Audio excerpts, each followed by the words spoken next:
The stars had no pity. On the barren moon of Eshvara, a small child with pale, glimmering skin was left sitting on a rock by his parents.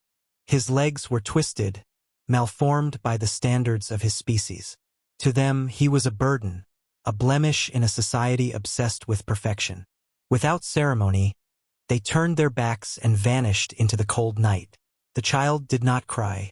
His wide black eyes simply followed the retreating figures until they were swallowed by shadow. He had already known he was unwanted. Hours later, a ship descended. It was no clean, sterile craft of the alien dynasties.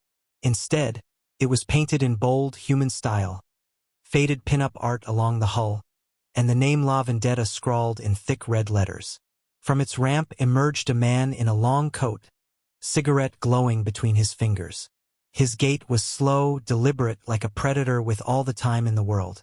His name was Vittorio De Luca, and he was no ordinary smuggler. Among humans, he was whispered about as a mafioso who had built an empire not on fear, but on unshakable loyalty. He found the alien child staring at him. "You've been thrown away," Vittorio muttered, crouching so his sharp eyes met the boy's. "But I don't leave family behind. From now on, you're mine." The child tilted his head, uncomprehending, yet something in the human's voice held weight. Vittorio scooped him up effortlessly. He had dealt with broken men, scarred soldiers, discarded orphans. The galaxy was full of them. Humans knew better than most what it meant to survive after being unwanted. Word of the abandoned alien child spread quickly through the criminal underworld. To most species, the boy was nothing, a weakling without future. But whispers soon carried a darker tale. The mafioso wasn't raising him out of kindness. He had a plan. Within weeks, Vittorio had put his people to work. Engineers from Mars, cybernetic surgeons from Europa, even a gene hacker from Titan. All under his payroll. The boy was given exobraces for his legs, then stronger upgrades until he could run, leap, and strike harder than warriors bred for combat. But the real transformation was subtler. Vittorio taught him the codes of family. "Blood means little out here," he would say, pouring himself a glass of dark earth liquor while the boy listened intently. "What matters is loyalty, respect, the willingness to protect those who protect you. That is strength." The child learned quickly. What his parents dismissed as weakness, Vittorio forged into precision, patience, and ruthless cunning. Years passed. The alien boy was no longer weak. The braces had become seamless cybernetics, integrated into his bones.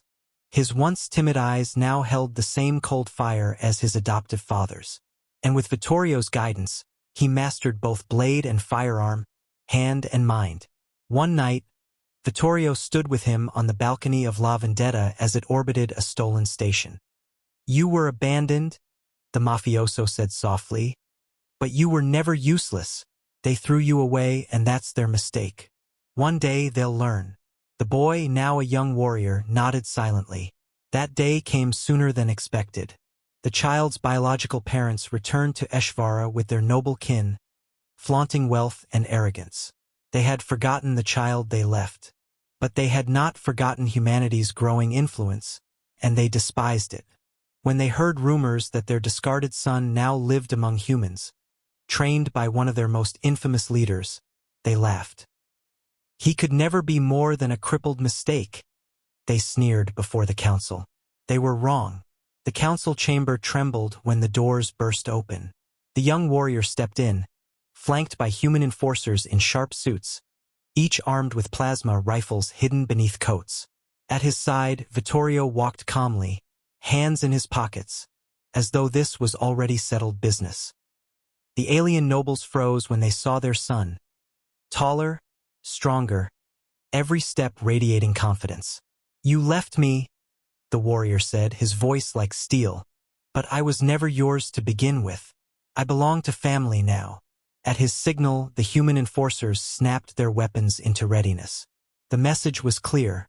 The mafioso's family stood stronger than dynasties and councils alike.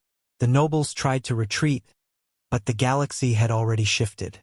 The boy they had abandoned was no longer powerless. He was the adopted son of a human mafioso, and through him, humanity's reach extended further into alien politics than ever before. Vittorio lit another cigarette as the chamber filled with silence. He glanced at his protege and gave a small nod. "Let this be their lesson," he murmured. "Humans don't waste what others throw away. We build it into power. And the galaxy would never forget."